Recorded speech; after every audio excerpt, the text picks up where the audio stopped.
So, you're from the US and you're considering moving abroad. I got you. Have you considered Australia for a year?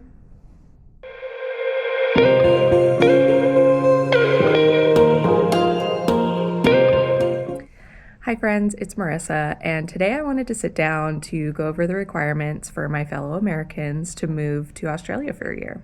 Just a quick disclaimer before we get started, I will be reading official information from the Australian immigration website.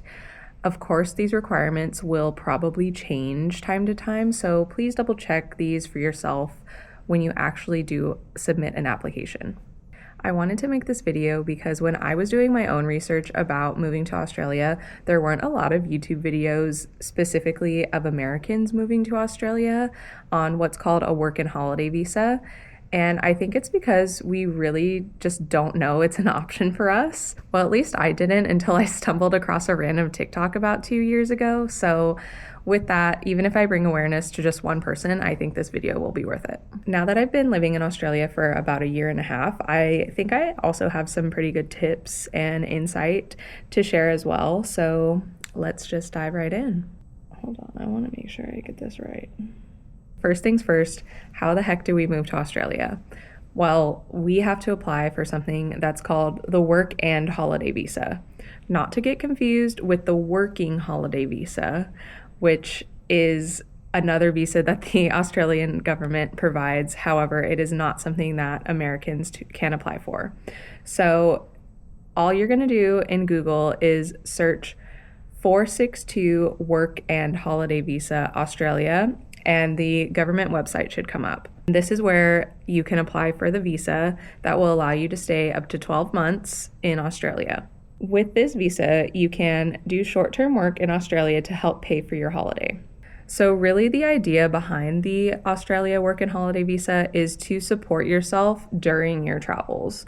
So you can pick up jobs here and there to help fund your travels throughout Australia. So I'll use my own story as an example. I knew that I wanted a change of pace. I knew that I wanted to do something different. I love traveling. I love experiencing new cultures. So when I learned about the work and holiday visa, it seemed like a really good opportunity for me to remove myself from my current environment and put myself somewhere for an extended period of time, but also be able to support myself while I do that. So the work and holiday visa has been really great for me, but enough about me. We're talking about you in this video. I do have a video recapping my experience in Australia thus far, if you're interested in checking that out. You can also study up to 4 months on this visa and travel to and from Australia as many times as you want. So you don't have a limit of how many times you can come into the country. You can go to Bali for a week and then come back to Australia if you'd like, for example. So now that we know what the visa actually is, let's get into the requirements. So the first requirement is you have to have a passport. Now I did have a passport before I came to Australia, and I actually renewed it even though I still had about 2 years on my current one, just because I wasn't sure how long I was going to be gone for. And I'm really glad that I did that. So that is one thing that I super recommend. Take it from somebody who thought she would be away for only a year, and that is not the case anymore. Get your passport renewed or apply for your passport if you've never had one. Okay, requirement number 2, you have to be between the ages of 18 and 30. 30 is inclusive, by the way. So if you're 30 right now watching this video, you can apply while you're 30, as long as you apply for the work and holiday visa before you turn 31, you are still eligible. I wish that the age limit was a little bit higher like it is for some other countries, but for us, it's 18 to 30. The next requirement is you have to apply from outside Australia. So you can't come here to Australia on, let's say, a tourist visa and then decide you want to apply for the work and holiday visa. You have to apply when you're outside of the country. Next requirement is you must not be accompanied by dependent children. So unfortunately, this isn't the visa for you. If you do have children, this is a visa designed for one person only. So those were the standard requirements for the 462 work and holiday visa. Now let's get into the specifics for United States passport holders. The first thing is you must have a high school diploma or equivalent secondary certificate of education. So this is something that they do ask for proof of when you are applying for the visa. So for example, I had to upload a copy basically of my high school diploma in order to apply for the visa. The next requirement is you do have to have enough money to support yourself while you are in Australia and to leave Australia at the end of your stay. And right now, at the time that I'm filming this, the immigration website says you must have 5,000 Australian dollars for your initial stay, plus the fare to where you're going after leaving Australia. So I feel like this verbiage can kind of be confusing. So basically, when you apply for the visa, you have to upload a bank statement proving that you have at least 5,000 Australian dollars. So I'm filming this video in January of 2025, and the current exchange rate from the Australian dollar to the United States dollar is about 0.61. So 5,000 Australian dollars is roughly about 3,100 US dollars. So you have to upload a bank statement saying that you have at least $3,100 in your bank account. And to address the plus the fare to where you are going after leaving Australia, I think they just want to see that you do have enough funds to buy a plane ticket. So maybe make sure that you have more than $3,100 in your bank account, just in case they do ask. But on the topic of plane tickets, I recommend you do not purchase a plane ticket to Australia until you've been approved for the visa. And we'll get into that a bit later in the video. But while we're talking about plane fares, do not purchase your ticket until you have been approved for the visa. The next section of requirements are health requirements.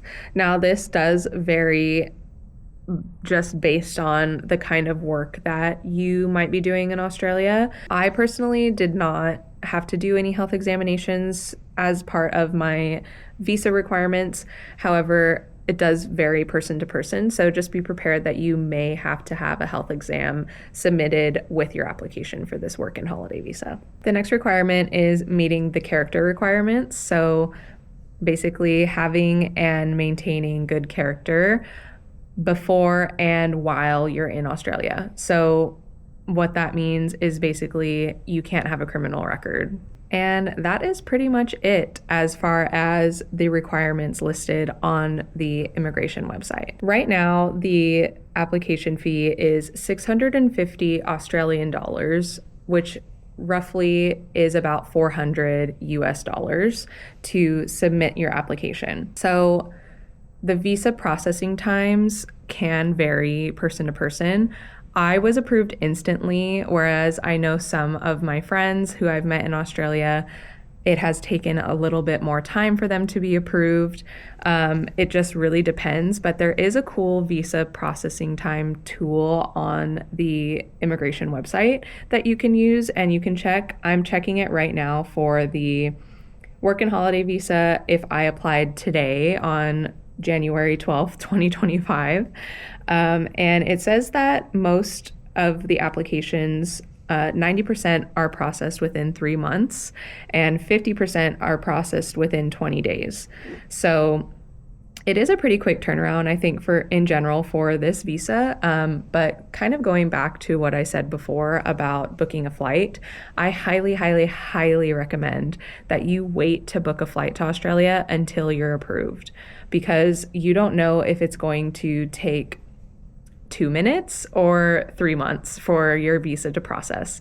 It just varies so much. So definitely wait to book that flight until you know for sure that you do have your visa approval. It probably took me about 30 minutes total to submit my application, so it was pretty fast. And that's basically it. I hope that this has helped break down the process a little bit, or at least break down the requirements for my fellow Americans needed to move to Australia for 12 months.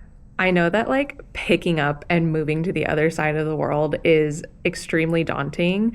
So I hope that I have been able to break this down a little bit more for you. I definitely want to continue to post videos about my experience and tips and tricks and things that I've learned along the way during my work and holiday journey, and maybe make this move not so daunting for you, or at least maybe make you feel like you have somebody that you can talk to about it, or somebody who has experienced what you're experiencing.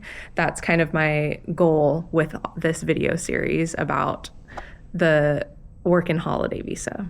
I'm here for you, I'm rooting for you, and I cannot wait to see you thriving in Australia. Like I said, if you have any questions, feel free to comment them below. You can find me on Instagram as well. I am more than happy to chat to you on there. And thank you so much for watching, and I'll see you soon. Bye.